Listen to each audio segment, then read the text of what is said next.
Torre Smo se apresenta.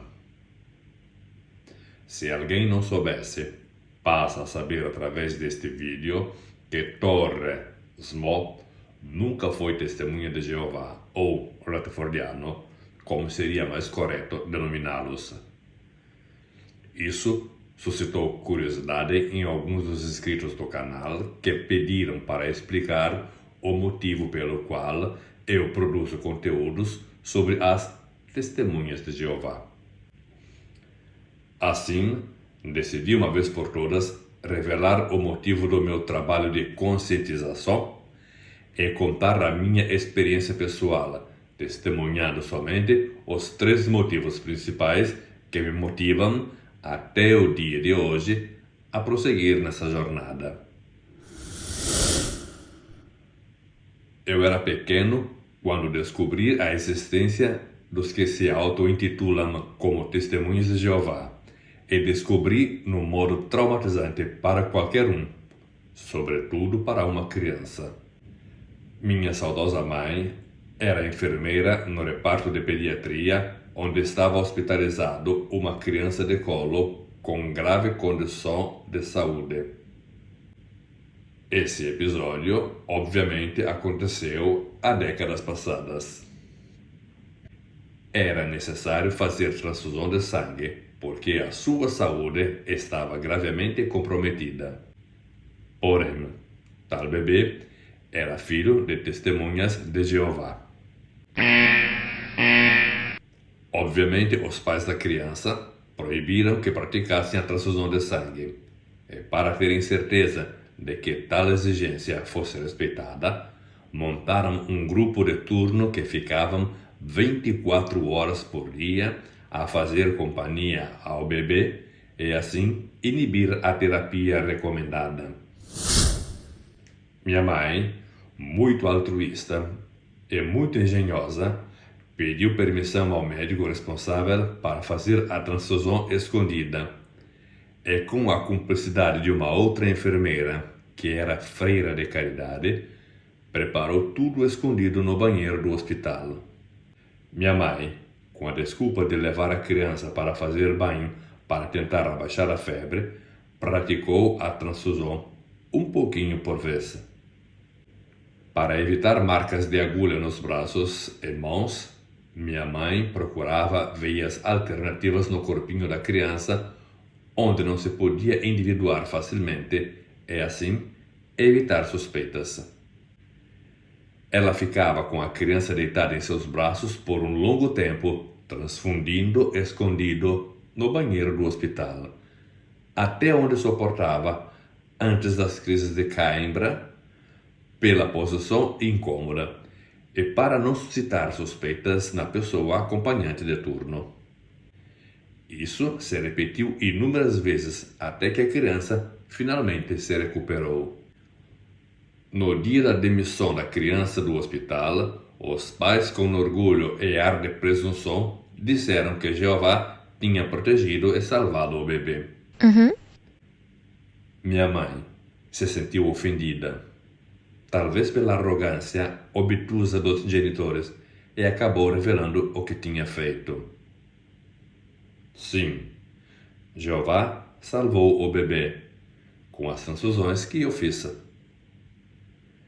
Resultado: denunciaram minha mãe. Oh my God! Acho que era humilhante para minha mãe ter que sair do hospital e ir ao tribunal responder a um processo porque tinha salvado uma vida. Lembro só que ela chegava a casa muito provada por causa dessa situação.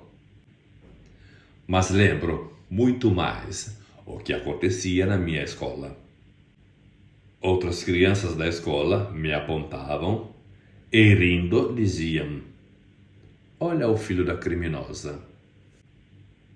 Para não ficar um relato muito grande, concluo essa parte dizendo que os pais retiraram a denúncia para evitarem de perder a guarda do filho. Portanto, desde pequeno, eu queria entender que religião era essa que queria punir quem tinha ajudado uma criança.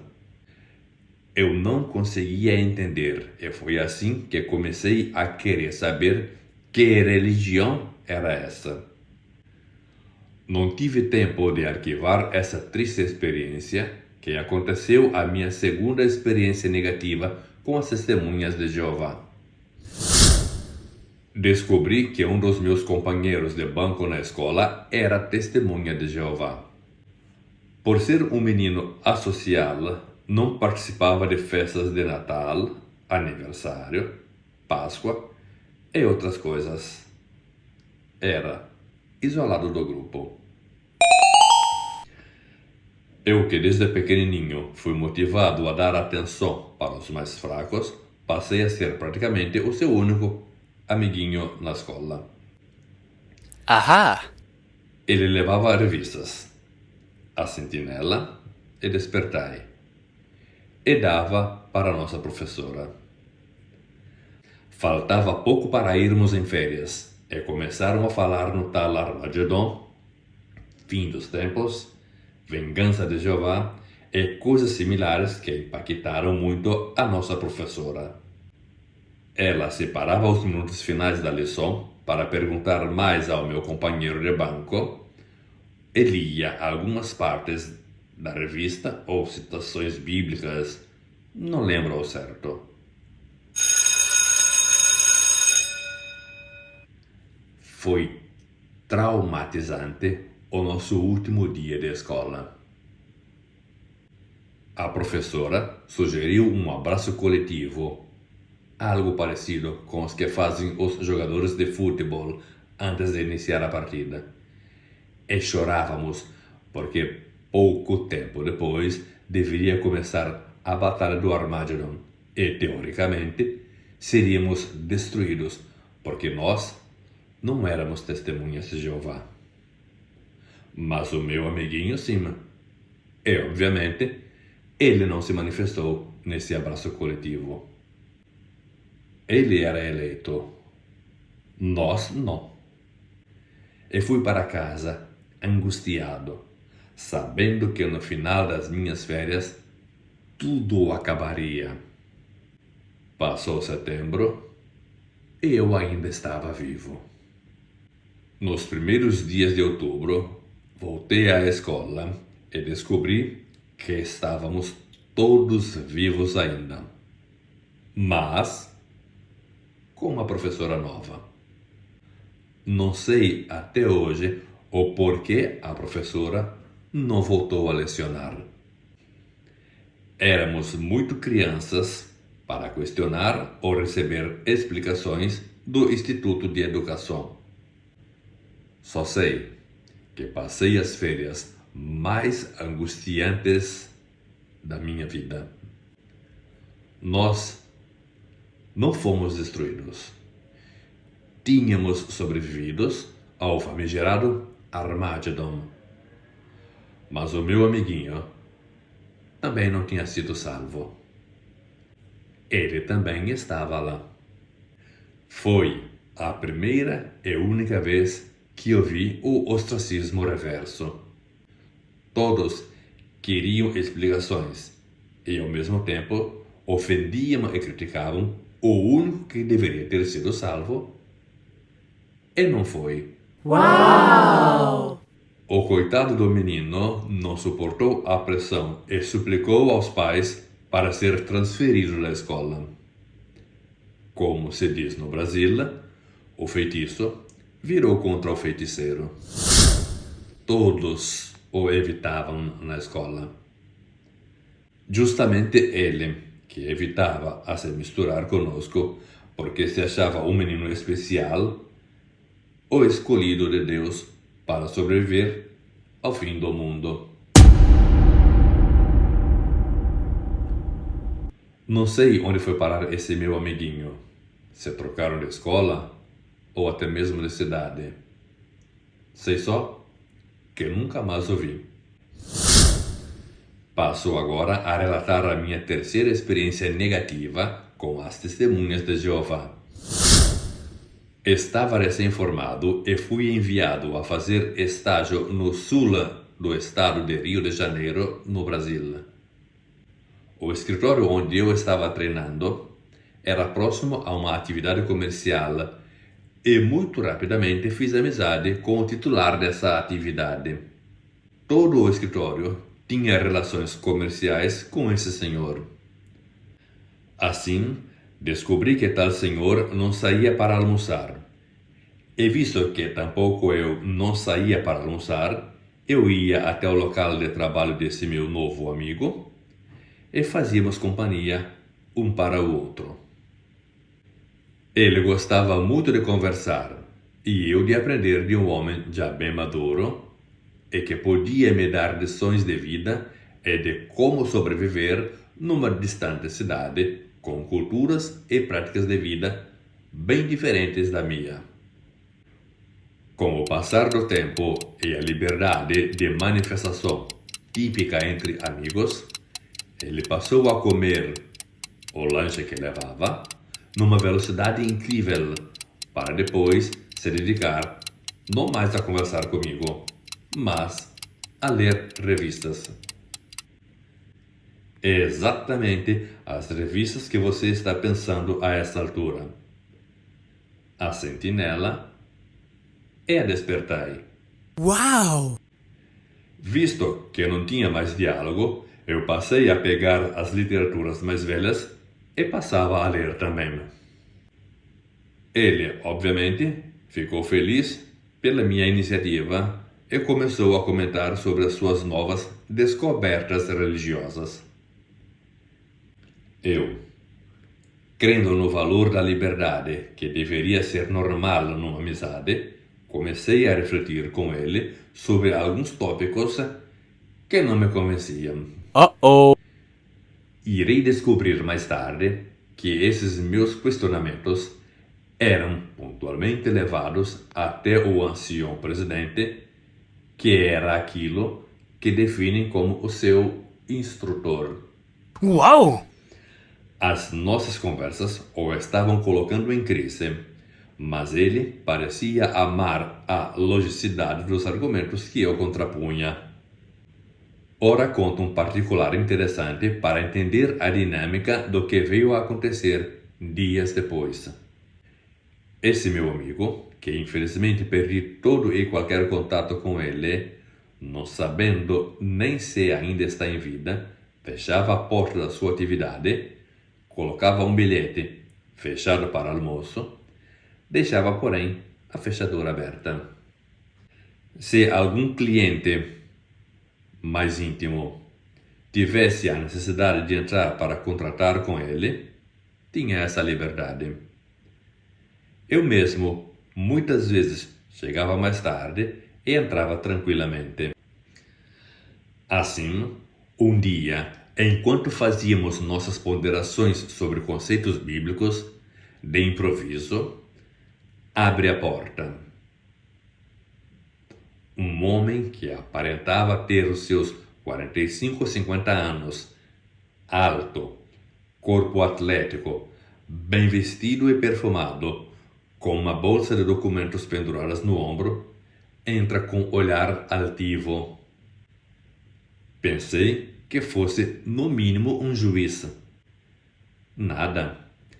Era simplesmente o espreme-meninge dos estudantes, o ancião instrutor. Com um olhar fixo no meu amigo, sem se apresentar ou pelo menos fazer uma saudação, com pelo menos o clássico boa tarde, disse: então é esse aí que é o inimigo de Jeová? Sentindo-me chamado em causa, eu o cumprimentei como se faz uma pessoa educada com um boa tarde. Saudação minha, que obviamente não teve retorno. Tal ancião fazia perguntas relacionadas ao tema que dialogávamos com meu amigo, sem, praticamente, nem olhar para mim. Claro que isso incomodava a quem vem de uma cultura sempre aberta ao diálogo de quem quer que seja, de qualquer natureza. O único olhar direto que tive naquele dia da parte desse ancião foi quando ele me fez um convite formal para ir até o salão deles, para aprofundar o argumento. Eu, ingenuamente, pensei que finalmente tinha feito brecha no coração desse homem e ele queria ampliar o assunto dentro da sua igreja. Coitadinho de mim. Um jovenzinho, sem muita malícia de vida e sobretudo dessa religião, aceitei com entusiasmo tal convite e tomamos acordo para uma data pré-estabelecida. Antes do dia estabelecido para o tal encontro bíblico, eu procurei o meu amigo para organizarmos de irmos juntos, visto que ele conhecia já o endereço, enquanto eu não. Ele desconversava sempre. E por último, disse que não seria possível porque ele teria que ir em casa assistir sua esposa doente e que iria diretamente. Chegado o dia, eu fiz a minha oração de agradecimento e segui, feliz de poder passar um pouquinho do que eu tinha aprendido, nada mais, nada menos, que para um ancião, o pastor da igreja deles. E isso me enchia de orgulho. Quando eu cheguei no local, o tal ancião percebeu a minha presença e foi logo abrindo a porta com um pouquinho mais de frieza de quando o conheci. Uau! Por trás de um diplomático sorriso apenas esboçado, se podia perceber uma seriedade, uma gravidade, como se percebe quando alguém está por dar uma má notícia. Me introduziu num lugar que somente depois iria descobrir que era a famigerada Sala B. Ao entrar, lá estavam outros 2 anciãos e o meu amigo, todo vestido como se fossem oficiantes de um funeral. Permaneceram sentados, inclusive meu amigo, e o ancião que me recepcionou me mandou sentar. Somente depois que eu descobri que eu tinha acabado de passar pela famosa comissão judicativa, hoje chamada estrategicamente de Comissão de Anciãos, ou algo parecido, que suaviza no termo, mas não na prática. Comissão judicativa, justamente para um que nunca tinha sido testemunho de Jeová. Ridículo e absurdo. Voltando à cena, eles começaram a dizer tudo aquilo que eu tinha falado com esse meu amigo, entre aspas, a partir de então, e ao tentar explicar as minhas observações, um deles me interrompeu e me disse algo do tipo: aqui, quem fala somos nós. E você ouve. Foi aí que comecei a me questionar se realmente o meu orgulho de crer que eu iria poder contribuir para o aprofundamento bíblico seria bem-vindo, como eu tinha pensado e desejado durante toda a semana. Eu tinha levado no bolso da minha blusa um pequeno manual de gramática grega com o Novo Testamento incluído neste volume. Quando eles começaram a citar coisas que para mim eram infundadas, eu tive, para o meu dissabor, a ideia de enfiar a mão no bolso e extrair o livro. Todos, inclusive o meu amigo, que parecia ter deixado a língua em casa, ficaram em pé e um deles disse: aqui nós não permitimos livros apóstatas. Eu tentei explicar que tipo de livro era, mas foi inútil. Enquanto falavam, iam caminhando em direção à porta.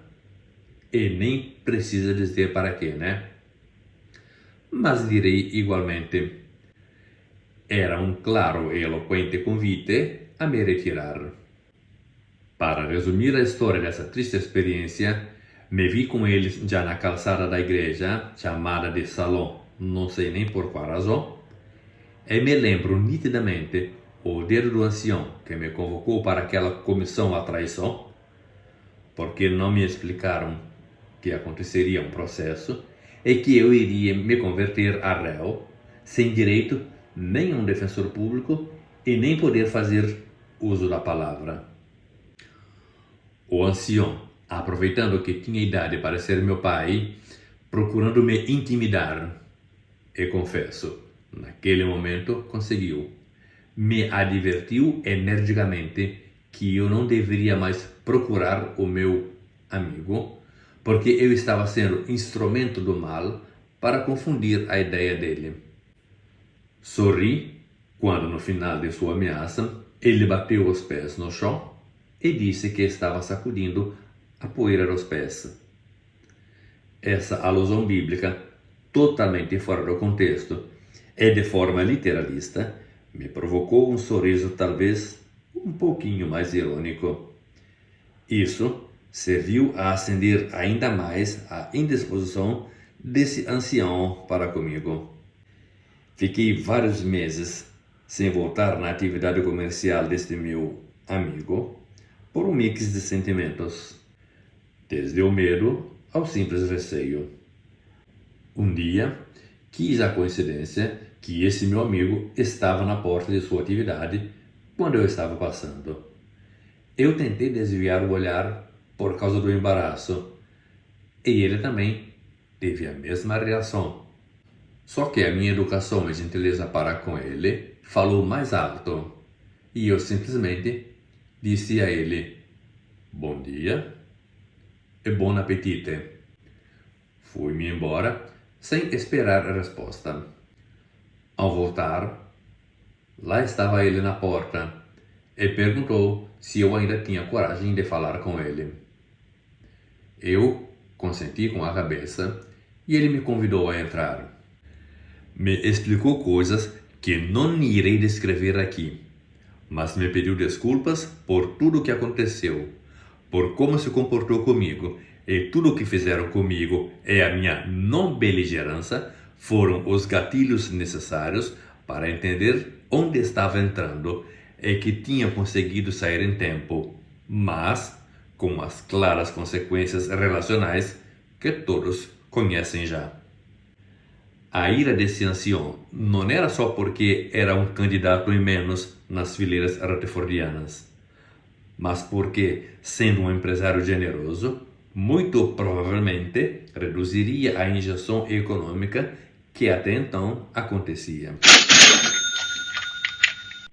Esse meu amigo fazia contribuições filantrópicas generosas, inclusive para a torre.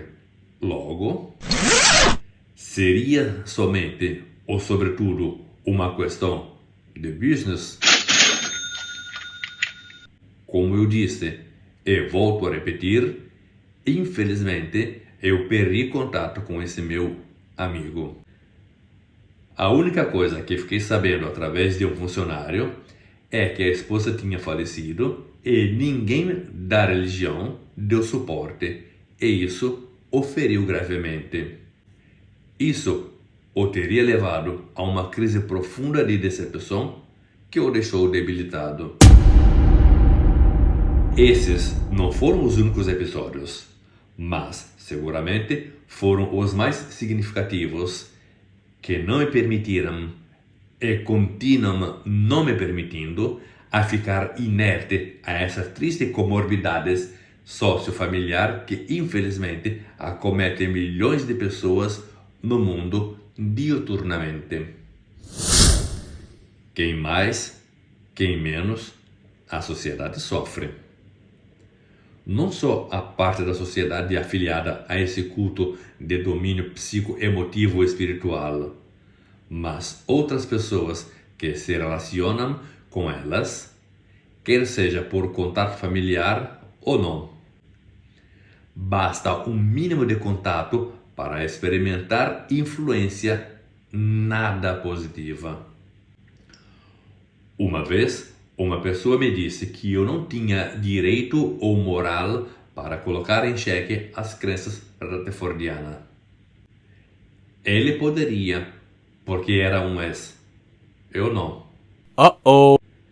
Agora que revelei só uma pontinha de um gigantesco iceberg, caso ele viesse em contato com esse testemunho, ele iria continuar com o mesmo raciocínio? Uma religião que terrorizou milhões de pessoas, como do meu direto e pessoal testemunho, inclusive crianças, além de não ter a coragem e a humildade de admitir uma profecia que literalmente fez buraco na água, não deve ficar no centro das atenções de quem adverte o povo contra essa deformação sociofamiliar em nome de um Deus rascunho do rascunho do rascunho do Ser Supremo. Para quem acredita, obviamente, no divino, não quer o provérbio que quem está na chuva é para se molhar? Eu sou testemunha, não de Jeová, mas de uma religião integralista e extremista, que levou uma enfermeira em tribunal por agir com a sua consciência treinada pela Bíblia, como eles vivem dizendo. Viveu o terror de ser destruído na sua infância porque não tinha a carteirinha de sócio do paraíso. Viu o próprio amigo trair a sua confiança por pressão psicológica desta religião. Sinceramente, vai tentar proibir outros, porque eu não posso deixar que o que aconteceu a mim e vive acontecendo a milhões mundo afora fiquem sem ser colocado à luz do dia. Mas isso não impede que pessoas escolham continuar nessa masmorra psicoemotiva espiritual. O papel deste canal é só produzir a contra-informação e deixar a liberdade de cada um escolher, sem, porém, o meu pecado de omissão. Portanto, a quem me diz que não tenho o direito de falar por nunca ter pertencido a esse grupo, eu respondo: o silêncio diante da injustiça é uma forma de cumplicidade. Eu não escolhi essa briga. Foram as consequências desse extremismo que cruzaram o meu caminho e marcaram a minha vida desde a infância. Se a minha saudosa mãe arriscou a própria carreira para salvar uma vida no anonimato daquele banheiro de hospital, o mínimo que posso fazer hoje é usar a minha voz publicamente para proteger a integridade mental, emocional e social de quem me ouve. Revelar essa ponta do iceberg não é um ataque gratuito, é um dever de consciência. Eu não sou um ex-membro, sou alguém que decidiu não se omitir. Este canal existe para que a informação seja colocada à luz do dia e sirva de farola contra o medo. A escolha de continuar nessa masmorra psicoemotiva sempre será de cada um. Mas o meu direito de apontar a saída, ninguém vai calar.